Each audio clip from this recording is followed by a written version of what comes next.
একটি road map দিতে হবে। পিএসসি বারবার বলে এসেছে 1 বছরের মধ্যে একটি বিসিএস শেষ করবে, কিন্তু সেটি শুধু কথার কথা ছিল।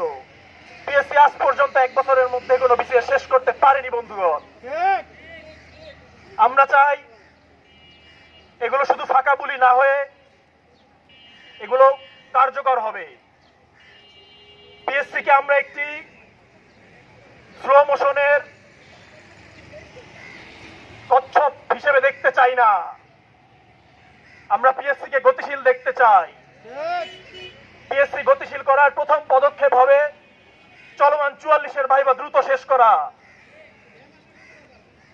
চলমান 44-এর ভাইবা মে মাসের মধ্যে শেষ করতে হবে এবং বর্তমান পিএসসির কাছে আমাদের এটি সর্বপ্রধান দাবি। আপনার নামটা?